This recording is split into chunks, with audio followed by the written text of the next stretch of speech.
You wanted the best. You've got the best podcast, the hottest podcast in the world. The Chris Voss Show, the preeminent podcast with guests so smart you may experience serious brain bleed. The CEOs, authors, thought leaders, visionaries, and motivators. Get ready. Strap yourself in. Keep your hands, arms, and legs inside the vehicle at all times, because you're about to go on a monster education roller coaster with your brain. Now, here's your host, Chris Voss. Hi, folks. It's Voss here from the ChrisVossShow.com, the ChrisVossShow.com. Welcome to the big show, my family and friends. The Chris Voss Show, the family that loves you but doesn't judge you. For almost 15 years. I think August 30th, we go to 15 years. So now I have to start updating that. Over 1,500 episodes, 2 to 3 new ones a day, 10 to 15 a weekday. What do you want more from me, people? We're doing everything we can. And we're glad to have you, as always. You guys are the wonderful family. And what other family can give you the love that we can? I mean, how much does your mom give you 2 to 3 podcasts a day? No, she doesn't. At least, I don't know. Maybe your mom's a podcaster and she does. I shouldn't probably make assumptions. Anyway, guys, as always, refer the show to your family, friends, and relatives. Go to goodreads.com/Chris Voss, youtube.com/Chris Voss, linkedin.com/Chris Voss, and TikTok is starting to kill. We've got a great AI program that's cutting all of our content, putting up over there. Check that out as well at Chris Voss 1 and the Chris Voss Show podcast. We had an amazing young lady on the show, and she's going to be talking to us about technology, some of the stuff that goes on with recruiting in the recruiting market, and Silicon Valley, and some of the different methods she does to help people deal with, humanizing layoffs and dealing with all that stuff, people recruitment. I think most people have been there, and some of them for decades of experience working with Y Combinator and Fortune 500 companies. She joins us today. Neha Naik. I'm sorry, let me cut this right here. Neha Naik will be on the show with us today. Her company is called RecruitGyan. Did I get that right? You got it perfectly. Yes. Thank you so much for having me. So excited to be here, and hello to all the listeners. There you go. And she's the CEO and founder of her company. And she's got an amazing pedigree, or resume, as they like to say. She is the founder and CEO of 3 successful companies, including a successful recruitment agency, sleep consulting company, which is what I need, lots of sleep, and data analytics company. She is an official member of the Forbes Business Council, an invitation-only organization for successful small and mid-sized business owners. Her boutique recruitment company specializes in helping hyper-growth tech startups build and keep a first-rate team. She implements strategic recruiting and retainment initiatives to reach an average of 92% fill rate. Damn, that's really good. Increase a company's hiring rate by 65% and reduce turnover from 54% to 21%. She has over a decade of experience working with Fortune 500 companies and startups in full-time recruiting, and she shares her insights on tech recruiting and business trends on various platforms. We're going to have a great, entertaining discussion today.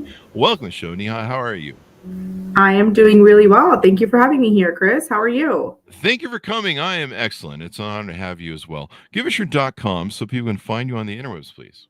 Yes, it's RecruitGyan.com. So recruit, GYAN.com. There you go. And do you have any other things you want to plug with some of the other businesses or activities you want to get in there? Yes, you can also follow my pediatric sleep consulting business at the Sleepy Cub, Cub as in baby bear, .us. But I'm just super excited to be here and talk to you about all things. There you go. So give us a 30,000 overview of your company and what you do. Yes. So my business has different components. So initially when I started this, actually failed med school and then was trying to figure out what to do with life and got into recruitment because I applied to a job on Craigslist, believe it or not. And long story short, started working for a clinical, a medical clinic in Fort Worth, Texas, and helping them recruit talent. And that basically led into me working for, some of the RPO companies. Eventually, I was like, I'm going to start my own business, right? And so when I started my own business, the clients that I was just naturally gravitating towards that were coming to me and I was signing were startups. So, kind of started recruiting for tech roles. within the startup world, which was awesome because I got to work with the decision makers directly, and build amazing, processes and systems to attract and retain high caliber talent. And so that's how, that recruiting agency came into play.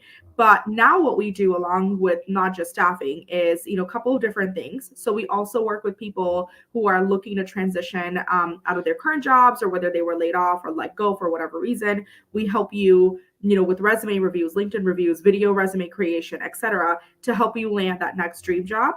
And then we also work with people who want to start their own recruiting agencies, because I've done it now and I've scaled mine and I know how to do it. And so I really want to empower individuals who are interested in doing that. So I help them do it. And then finally, we work with companies who are, unfortunately having to let go of people. And so we have these amazing employee transition plans where they can work with us to help kind of their employees, kind of go through the transition, right? So it makes for a warmer process, even though it's a crappy thing when you're going through it. But we really empower employers to say, like, okay, I know you have to do this, but you can use us to help you transition your employees out, so that we can support your employees who are let go with, their job transition, whether it's coaching, whether it's LinkedIn, whether it's whatever review that they need, so that when they leave you, they leave with a place of positivity, right? And you also feel good about supporting them as they leave you. There you go. And on your website, people can reach out to you for free consultation. You've got Correct. consulting packages like employee transition packages, Mm-hmm. start smart recruiting solutions, and different things we'll get into. People, when they're first fired, we talked about this a little in the green room. Everyone thinks they're the family of a company, and there's kind of that whole thing that goes, and then one day you get fired, and it's kind of a shock to the system, and it's hard to make that transition. Tell us how you kind of help people get over that, and some of the psychology of what that's deals with. Yes, I think it's, really interesting. We do spend a lot of our time at work, right? During the week, during the day. And so it's hard not to get attached to the company that you're working with. Can you I'm so sorry. It's fine. I need you to go. Hold on 1 second, There you okay? go. There you go.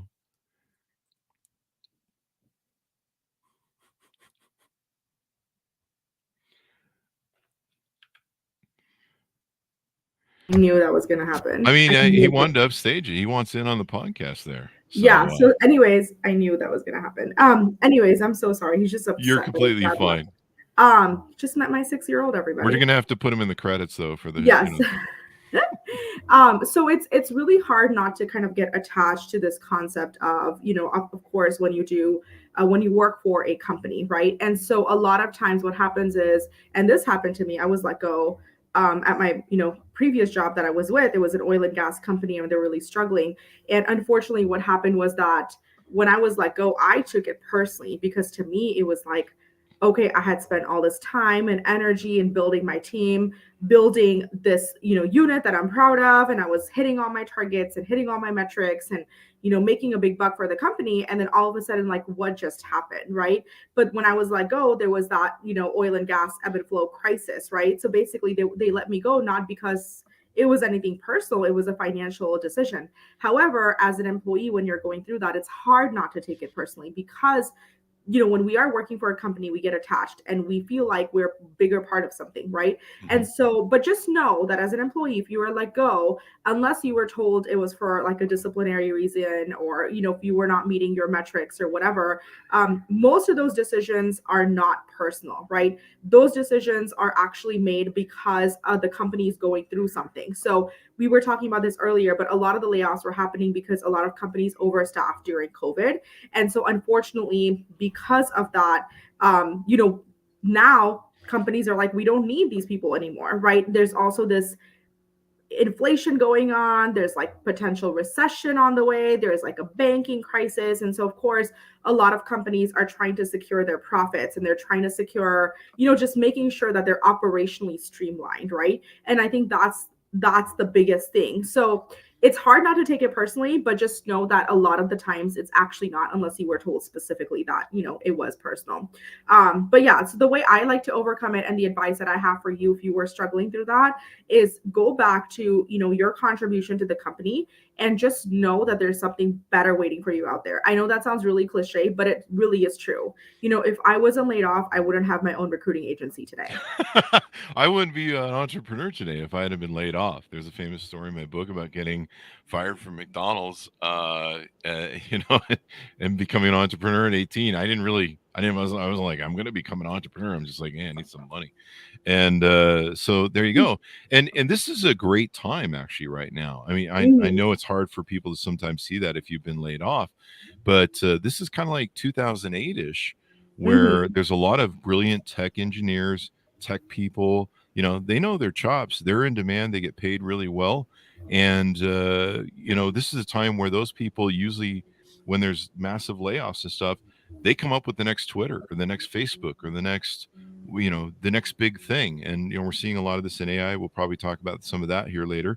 But this is a great time, and those people are gonna use their talents and their skills, which they can use anywhere, to build the next big thing. And even like the VCs in Silicon Valley, they know this. They're like, hey, it's 2008 again. Let's Yeah. let's pick up. I'm sure there's a lot of great people that came out of Twitter's layoffs that might build the next big Twitter. I wouldn't Yep. be surprised, or the next big X, or whatever the hell it is this week, or isn't it called the next? Isn't it called B now for bankruptcy? I don't know. Yeah. Well, People I watch mean, their they do videos 10 to say, 14 years from now, they'll get that joke. I know, but they do say like millionaires are born in recession. Like There you go. it's a very common saying. And a lot of times even smaller businesses that are, potentially struggling for whatever reason, they are able to pivot, right? And so I think, how much can you pivot, and your versatility, I think is the word, will really determine how successful you'll be. So if you have a business that's not working for whatever reason right now, you can always pivot. You can always take your baseline foundation and build on top of that an offer that you can roll out and just try and experiment, right? So you don't have to feel stuck, right? As an employee who is laid off, or as a business owner, with all the stuff. I like to live in the abundance mindset. I don't like to live in the scarcity mindset. And I think that's what differentiates kind of what comes your way in terms of opportunities. There you go.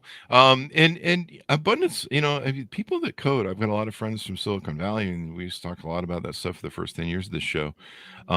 It's amazing how important that is. So, my understanding, to clarify for the audience, you have two lanes that you work with. So you work with companies to help them transition with what they're doing, and you also help them with recruiting, whether it's laying off or picking up people, and then you also work with individuals who've been laid off, and kind of help them make that transition and humanize those layoffs. Tell us how humanizing layoffs is one of the things you help to benefit people.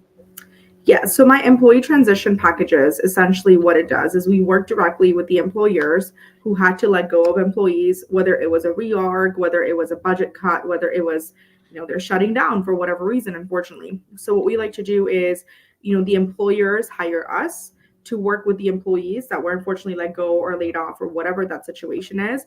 And basically my team and I go in there and we work with the employees who were let go. We do mindset coaching, we do resume reviews, we do LinkedIn reviews, we do interview coaching, we help them apply for jobs, we help them, craft messages to send to people, so that they can start getting interviews on their calendar. So essentially, it's a support package for the employees who are let go. And the reason that it's humanizing, right? Because a lot of times, and we've heard news stories of how like a dad came home from work on a Friday night and got an email Saturday morning that unfortunately his job has been eliminated for whatever reason, right? And so again, that I feel like is not the right way to do it, right? I know companies that unfortunately they have to do it, but I think there's a better way, right? So we offer a solution where if you want to be a company who's known for your humanizing ways of like treating people the right way, then you can work with a company like me and really support your employees. Because what I do believe, Chris, is that the pendulum swings both ways, and there's going to be a time, and the world's a small place, so there may be a time that the people that you let go, you may want to rehire, whether if Mhm. it's not for this company, for your other opportunity. And so if you burn those bridges, Yeah. right, you just never know. So this is a really good way for employers to feel good about, their employees who are let go, and employees to just leave with a positive, kind of feeling in their mind, like, okay, our company is supporting us as we start this newer journey. Yeah, you bring up a good point. Leaving a company negatively is never the thing to do. You never know. I mean, I've heard stories of like executives that are reached out to people, and it referred them and stuff, and leaving on a positive thing, even if you have to put a smile on the face and you weren't happy with how it was, it can make all the difference in the world. I've had to sit hiring for my companies in front of people. I've gone through the resumes, and you can sense when people are negative about their prior experiences or there was issues there. Sometimes sometimes people tell you right out in the interview. They go, we used to go through a 4-step process with our companies to interview people, Yeah. and we'd all share notes and sit in with each other sometimes. And yeah, I mean, people just put the laundry all out there, and you're Yep. just like, clearly you don't get it. But making that mental transition is important. So if even if someone's not part of a transition, and maybe they're listening to the show and they're just like, hey, I just got laid off by XYZ, it doesn't really work with you guys, they can still reach out to you and get involved with Correct. what you're doing. Okay. I recommend that you do. We do have a free LinkedIn and resume tool that what we do, it Oh. automatically like reviews your LinkedIn and resume. Mhm. It's a complimentary review, and then from there you can decide to work with us or not. But we actually kind of grade you from 0 to 100%, and we tell you where it stands, which is Mhm. really interesting because I had someone reach out and they were like, "My resume is amazing," and we put them through the tool. They didn't grade too well, and Yeah. then as soon as we corrected their resume, like literally within 3 days, they got 3 interviews. And Wow. so, yeah, you may think your resume looks good, but I know what people are submitting and I see what applicant tracking systems on my Oh. client's end see. And so I can really help you streamline. And sometimes putting stuff that you think matters really doesn't matter. And so, kind of creating that shift from it's like, difference between what you think you need versus what you really need, and there can be a little bit of a delta there. So I always recommend, like, if you're not sure and if you've been laid off and you're like, hey, I'm not getting kind of the interest that I'm looking for, like, your LinkedIn, your resume matter a lot, and it is your first impression. So please reach out and we can do a complimentary review for you.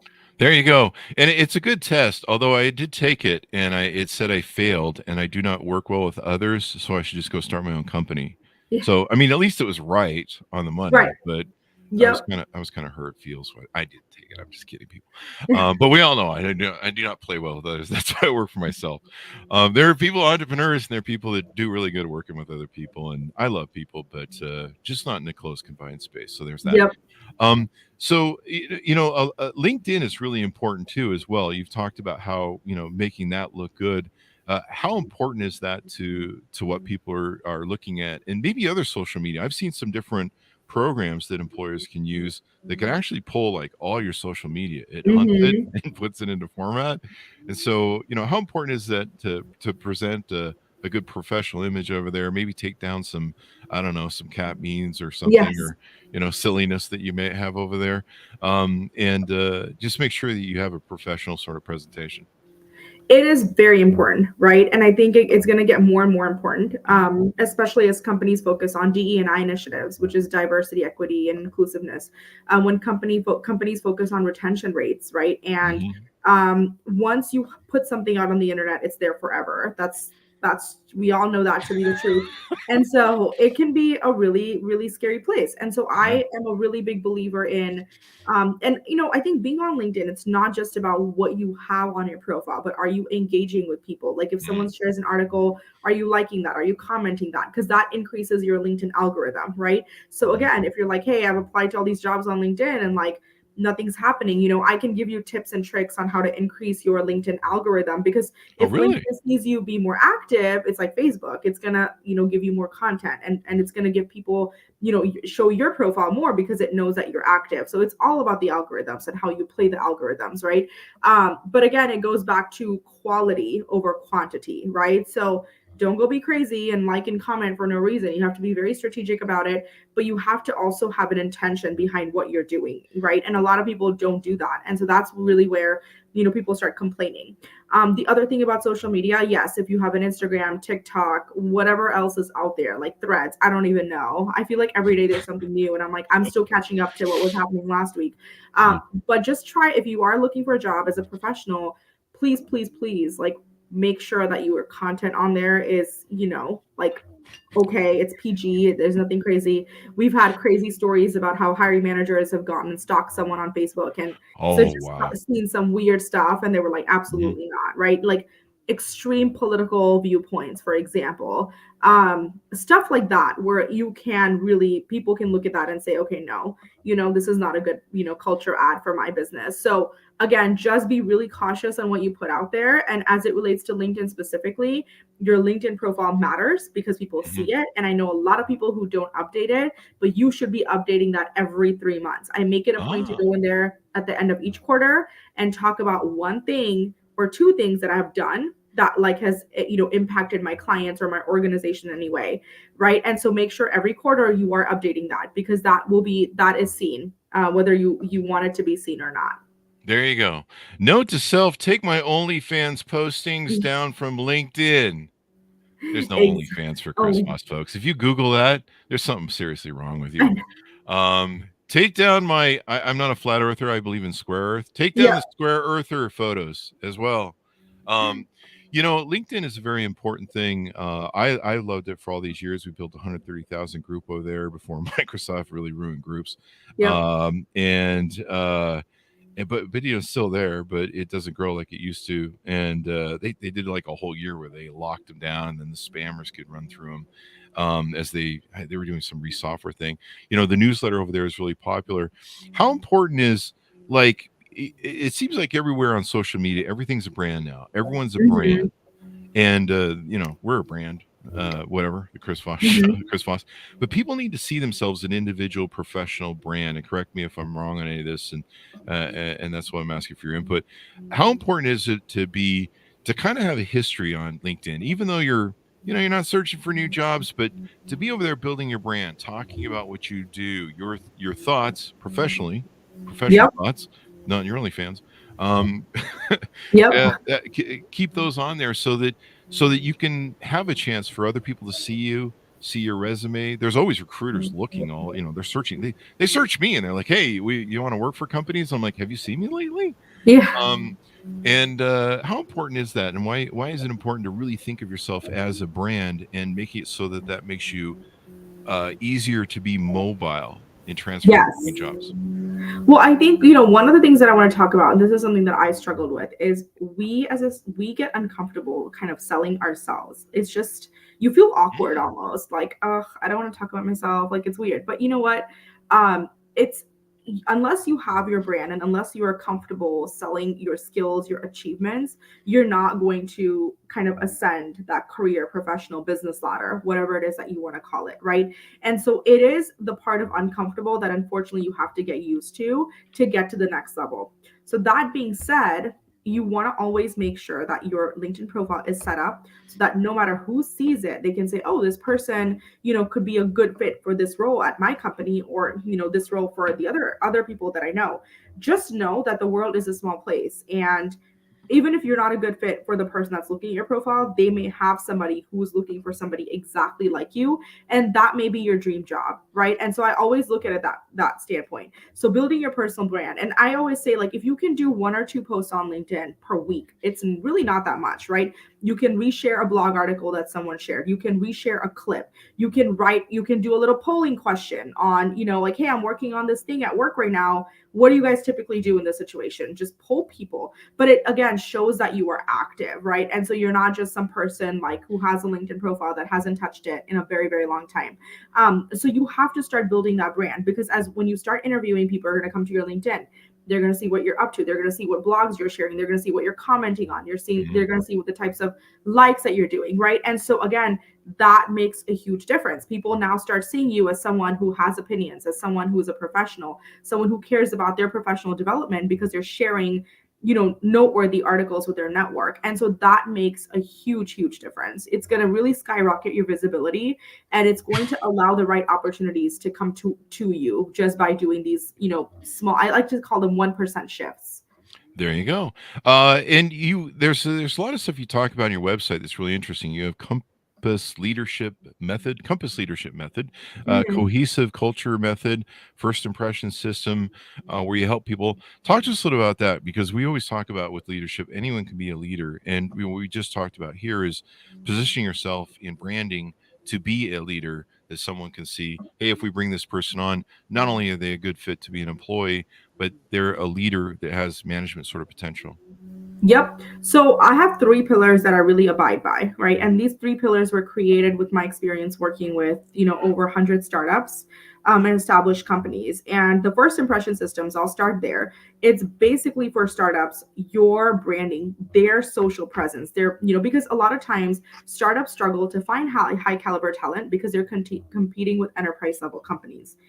Enterprise level companies, everybody knows who they are. We can list out about 10 of them because we're using those products every day. But when you're a startup, you're really struggling to, kind of make that name for yourself. So unless you have a solid online presence, a good interview funnel, people that are actually talking to candidates and humanizing the interview process, you're really going to struggle to attract high caliber talent.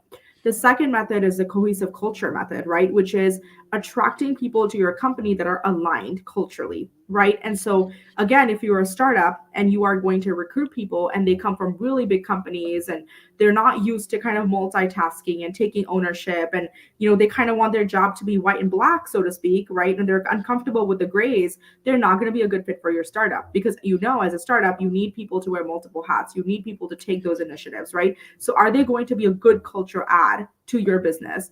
And then the compass leadership is all about transparency and the leadership and kind of rules for the organization, right? So is the leadership team transparent? Are they honest about what's going on? Are they focusing on DE&I initiatives? Are they focusing on the employee well-being, not just from, professionally, but personally, right? What are some of the benefits that they have? Those are the things that is going to, lead to not just attracting high caliber talent, but retaining them, right? Mhm. Because what you don't want to do as a startup is keep burning cash on hiring. Oh, they left, or we have to let them go. And then, oh, let's hire again. Because now, instead of focusing on your objectives and your goals, whether it's building a product or service, raising more funds, selling and being profitable, it's now going to pivot to hiring. So you're going to continuously be in that weird, kind of cycle where you're like hiring. Oh, wait, that didn't work out. Oh, I have to hire again. And when you start doing that, then your attention is naturally divided from what you need to be doing. Mhm. And then everybody starts to feel burnt out, right? Like, I mean, it's miserable when you're at a company and people are, are being let go, or, people leave because it's not a good fit. Then the people who are there have to take up that load because deadlines still have to be met. So it just becomes this crazy catch-22 situation. And that's why I have those three pillars that I really strongly abide by. There you go. And that's important. We learned this the hard way in starting my companies years ago.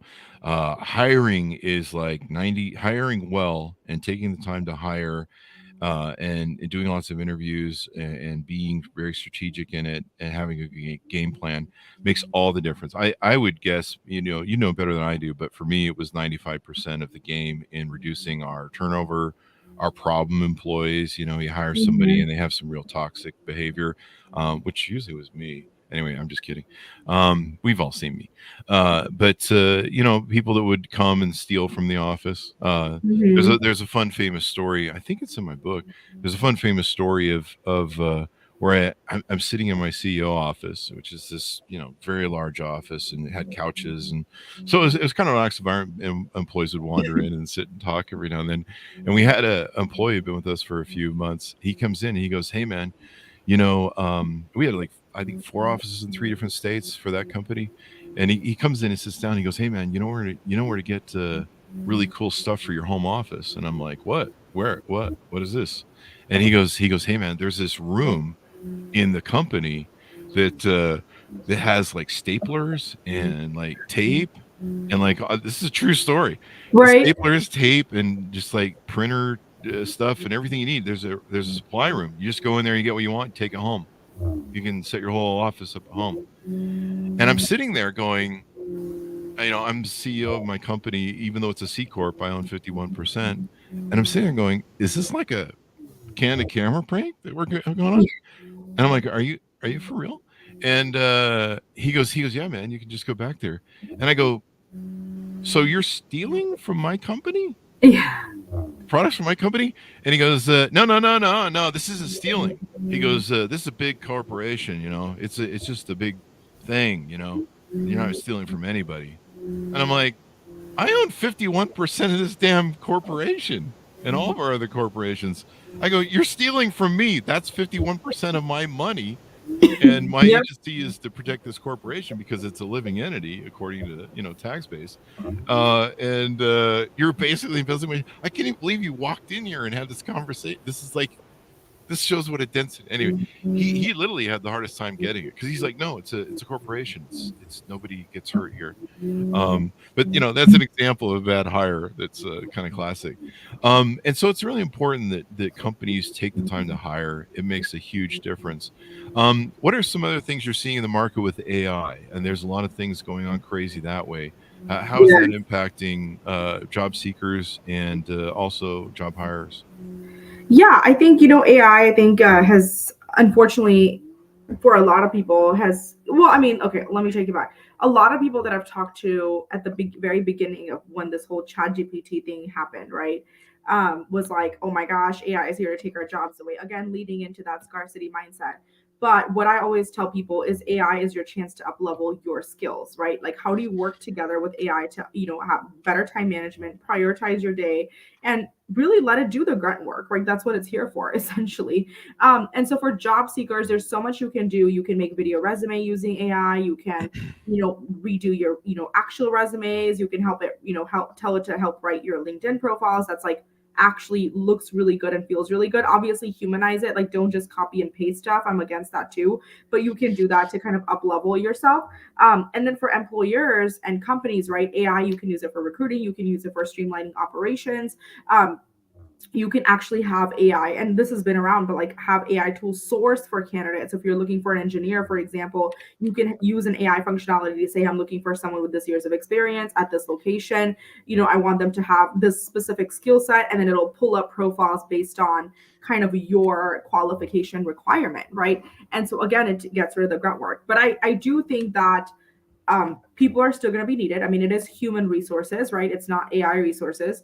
And so people are still going to be needed. And, AI is going to be great to, again, up level and upskill us and eliminate some of the tasks that are monotonous and manual. But at the end of the day, it's our job as people to really help use AI to help assist us instead of letting take over everything. Because I know people who are like, I'm going to let AI do everything. That's not the point, right? It's the point. The point is we have AI so that we can be better humans. And so I think that's kind of how I approach it. Is now that I'm not doing the grunt work, I have more energy. I have more time to go out and do the things that I want to do.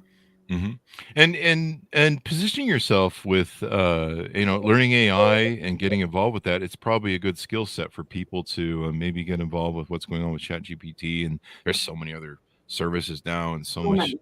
so much of a frontier of AI. I imagine are a lot of people in the job market that are they're brilliant at doing coding and technology stuff. Clearly, I'm calling it technology stuff because I'm a layman in the business. He knows nothing. But the people that build these great software that we have and future AI projects, are you finding a lot of people are starting to turn their focus and attention, especially resume wise, towards looking for AI jobs and things like that? Um, yes and no. I think there's definitely a subset of people. Like, when blockchain was like the new and hot thing, we Yeah. saw that, right? Where a lot of people are like, oh my gosh, I want to go into blockchain now. Like, I want to do everything in blockchain because that's and I think we're gonna have those ebbs and flows when the new technology comes and everybody's like, oh, what's threads? Let me go on threads. And then, like, what's That was a AI? cool week. Yeah, for like 2 days, and then you're like, what the heck, like what's going on? But everybody like, oh my gosh, I remember when it came out, side story, and I was like, what is threads? Like, it took me like a good week to really catch up, and I was like, I'm not even gonna bother. But I think that's what happens, right? When there's something new and exciting, and then we all just like kind of try to gravitate because we don't want to have FOMO, we don't want to miss out on what's happening, right? But then of course there's also other up and coming industries, like there's clean tech, right? Within the environmental arena, we have med tech, farm tech, biotech. I mean, there's so many different technological sectors besides AI that people are still interested in. But of course, when something new comes up, Chris, people are going to say, okay, I'm going to try this out and see what happens, right? So you do see that shift, but I think it's going to normalize. Like there's going to be a little bit of a, like a whoa, like this is exciting, and then it's going to kind of taper out again, and people are going to go back to their regular lives and their regular interests, so to speak. Yeah. Or whatever new shiny thing pops up next week. So, whatever is next. I think AI is going to be here for a while. It seems that I don't think it's going to blow up like or I think it's going to collapse like NFTs seem to have done. No. It's going to be here for a while, and we're all just going to, eventually be answering to Skynet, the Terminator. So we always seen the movies. On remote work and flexible hybrid work, what are some of the trends you're seeing? It's been kind of interesting to see the development over COVID, where everyone's like, nah, go work at home. If you want to move to Iowa and get a farm out there, you can still work for us in San Francisco. All over the country, there's been issues with this. And then now we're kind of at the great clawback stage. Maybe you can the great clawback. What are you seeing with the battles over remote and flexible hybrid work setups? Is it getting better? Is it getting worse? I don't know. I would say that, companies are definitely making a shift towards back in office or hybrid from remote.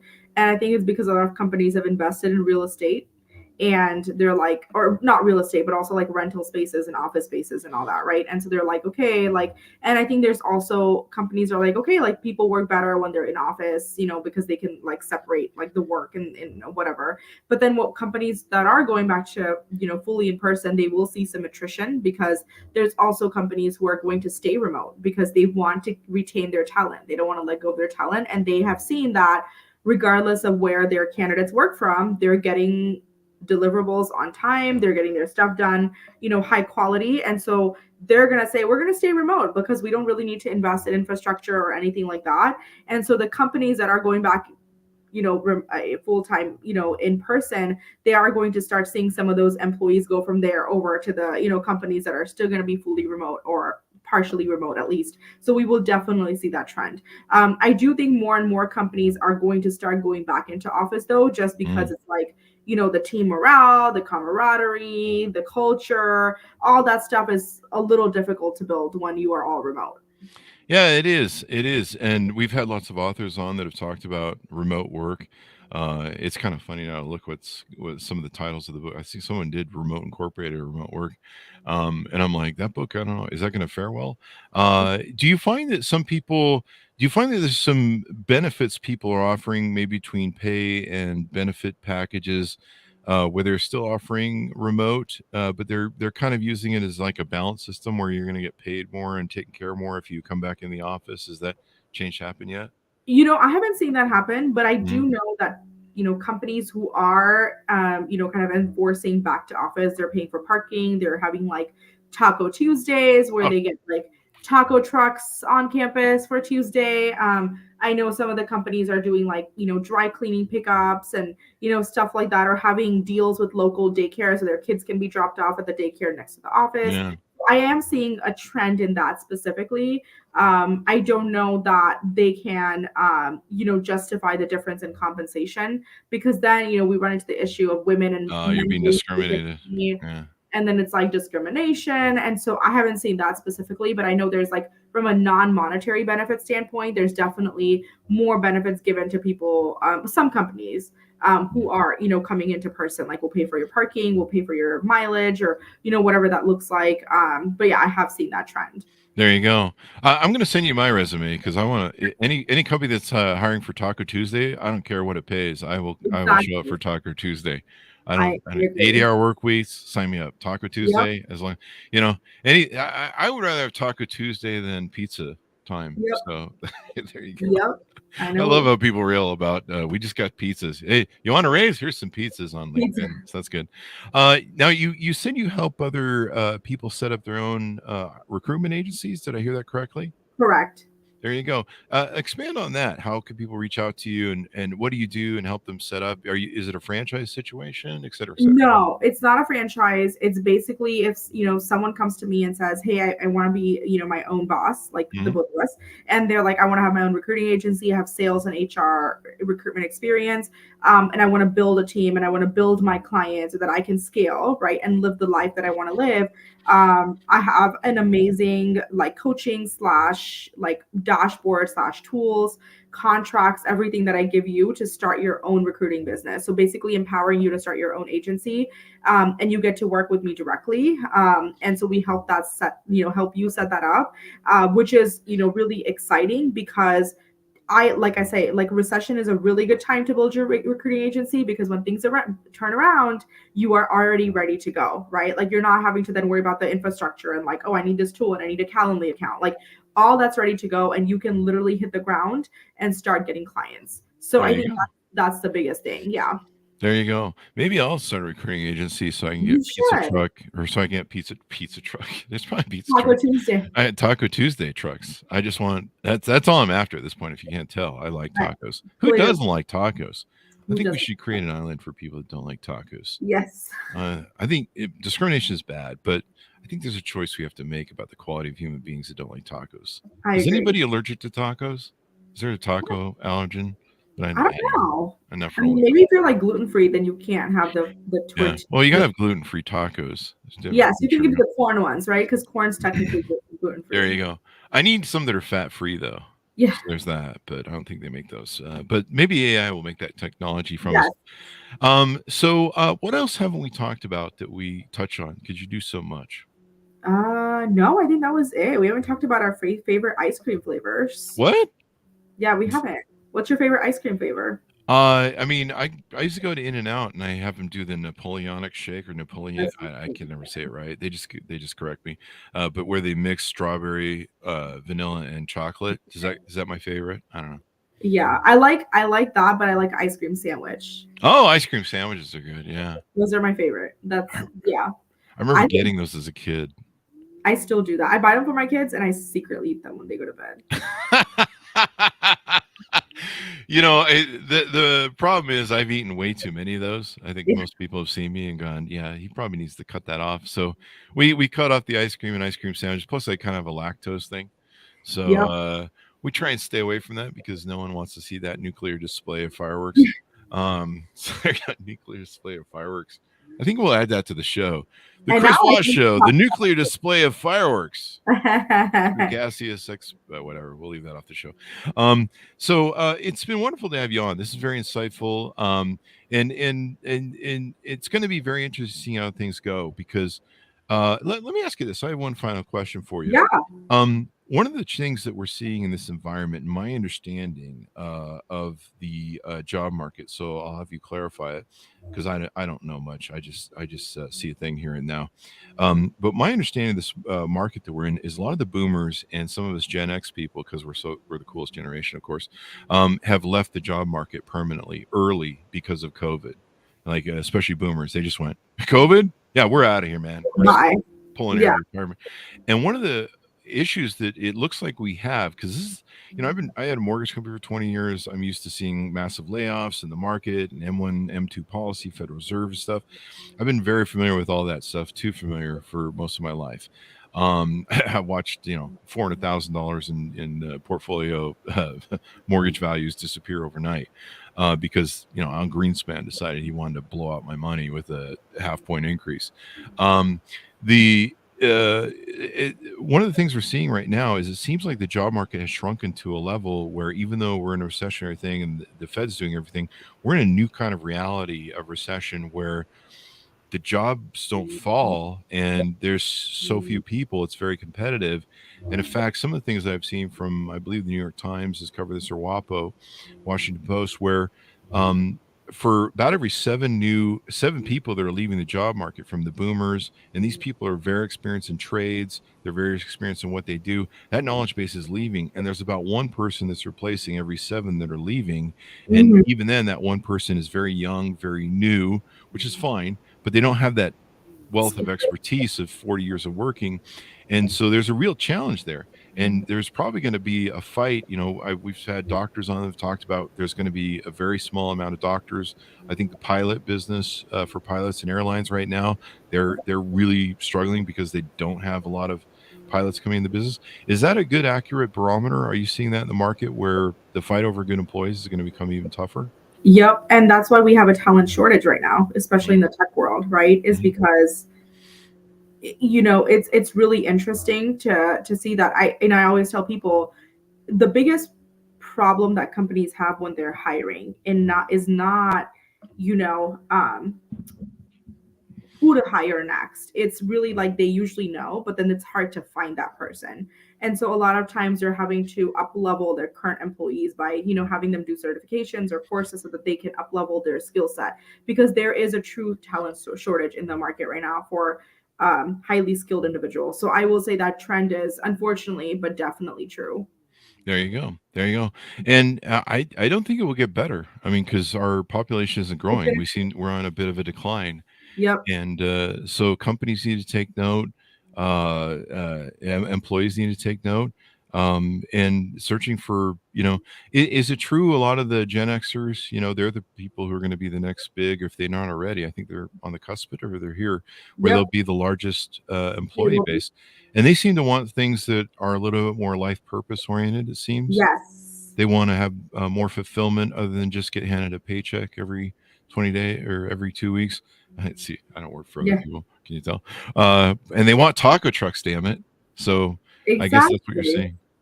Yeah, I would say that a lot of people now are more concerned with like some of the initiatives with the like they want to stand behind a purpose. They don't want to Mm. just find a company, right? Like want to like okay, we're going to save the world by cleaning the oceans. We're going to save Mhm. the world by going to the moon. Like what are we doing that's going to save the world? And so very much that from that attitude. So yes, we will see that trends, and this is why companies are really open about their mission, their values, and their vision, right? So that they can actually attract people who really care about those things. So it's not just about the paycheck anymore. It's more than that, which is a good thing, but sometimes it can also be really hard for employers to find people, right? Especially when they're starting out and they can't really support all the benefit expectations that they have. Um, but yeah, I think we'll definitely continue to see that trend for sure. There you go. It doesn't look like it's going to get better, and we're not making more people, so we either No. need people to start breeding really quickly. Like everyone just go out and breed today. No, I'm just kidding. Don't Ex- do that. I mean, some of you have the ability to do it. You're married and whatever. So we need at least one more kid out of everybody by tomorrow. Okay, I need yep. everyone to get to work on So it right now. And then there's Taco Tuesdays. But yeah, it's going to be really interesting, and we may be dealing with inflationary measures because with a tightening job market, you're gonna have to pay people more. It's so interesting and funny how, geez, I remember 2019, everyone's like, no, we can't pay $15 an hour. No way. The world's gonna end if we do. And now when I go out, people are like, hey, it's 1820 and all sorts of craziness. yeah. I've seen restaurants that are paying, they're like, hey, we'll give you $100 gift certificate if you refer people. I'm like, geez, I'm going to stand on the corner and start picking up people for $100 gift certificate per head. Yep. I'm going to get me a sign. Hey, do you want to work for this restaurant over here? They're going to feed me if I whatever. But what about diversity hiring? That's one final question I'll get in here. What are you guys seeing? What's going on with the diversity gaps, hiring, diversity inclusion processes, et cetera, et cetera? I would say there's again a shortage of diversity hiring in the tech world, only because I know that during COVID, a lot of women had to take the Yeah. backseat and stay home with the kids because what else are you going to do? And so we saw that we saw a sharp decline in women in the workforce for a little bit right after COVID. I think it's trying to kind of normalize now for sure.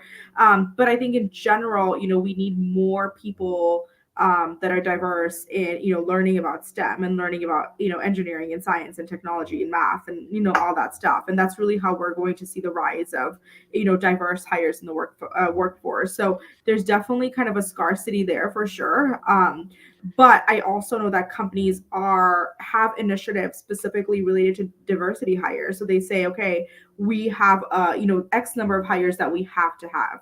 a diverse pool of candidates, right? Which I really like when they do that and they set those goals, because then you have to meet them, right? And it also kind of allows us recruiters to start the sourcing and recruiting all those positions early, because we know that they're diverse hires and they may take longer because we have a limited pool of people to work with. Yeah. So really setting those goals and numbers, I see a lot of companies do that. There's a lot of companies that say they're doing it, but they don't do it. So please, if you're going to say that you're going to do it, do it. Uh, Wait, call companies are doing PR spin? No way. 100%. But I think most of my clients honestly are really, really good There you about go. it, which I love. But I have seen companies pretend like they're in it and then they really don't do anything about it. So track your data, track your metrics, track what you're doing to actually make that a priority in your organization. And unless you're tracking it and you're measuring it and you're doing something about it, you're not really, pro DE&I. I always believe that you need to have the data to tell a story about your initiatives.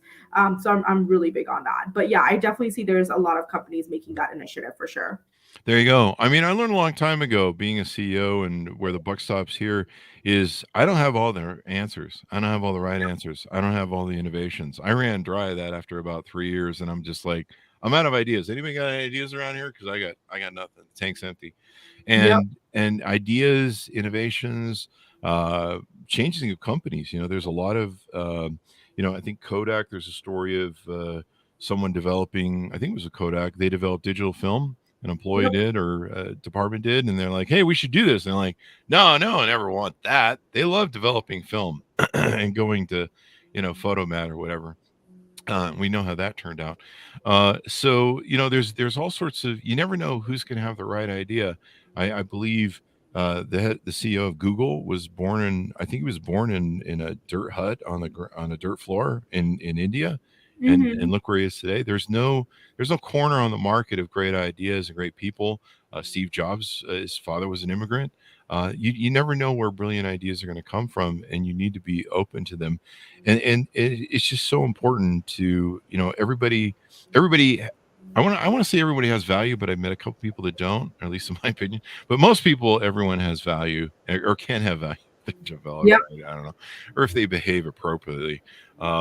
There's some people that don't, but I think we have places we put them called prisons, Yep. so they're for the sociopaths.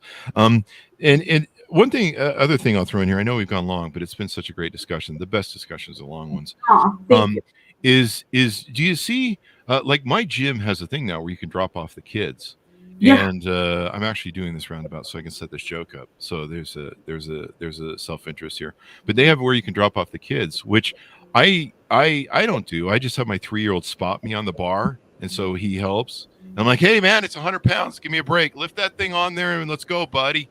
And he's just like, Daddy, I poop in the diaper. No, I don't have kids, but do you see more employers? Maybe this seems to be because child care has gone out of control, Oh and my and it, gosh. and it makes it so employees can't go to work. You mentioned a lot of women have had to go home to take care of the kids. I know some dads have with, people told me their child support that too, their child daycare bills, and I'm just like, holy crap! Like, do Oh, you get Taco Tuesdays for that? So do you see companies maybe trying to internalize that, where you can just drop your kid off at work?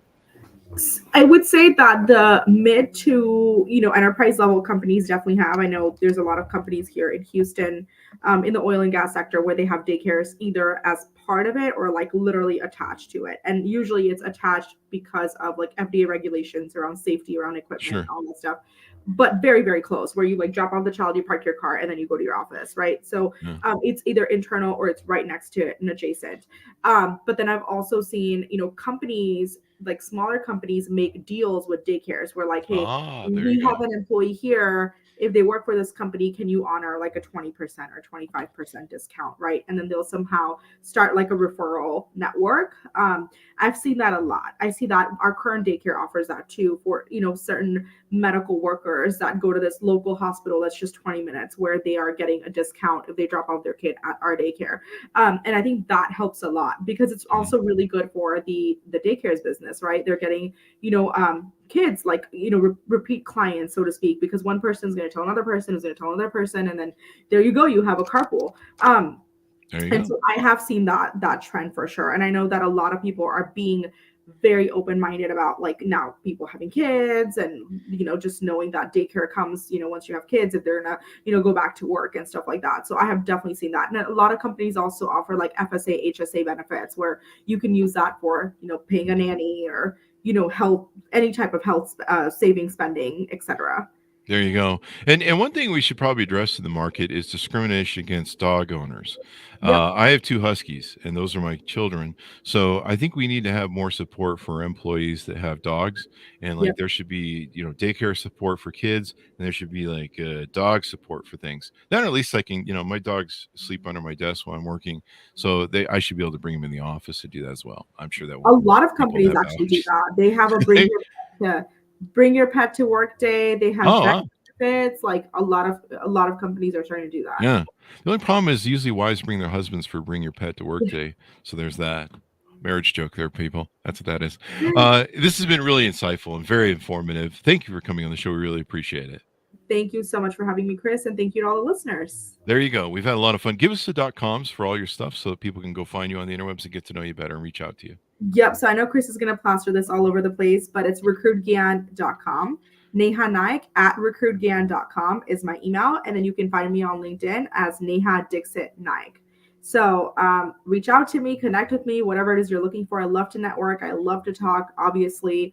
Let's do a coffee chat or even a happy hour chat, whatever time zone you're in. But again, it was an absolute honor and pleasure to be here. And just super excited to see, how it goes. There you go. I'm actually going to start a new Zoom business called Virtual Taco Truck Tuesday. Yep.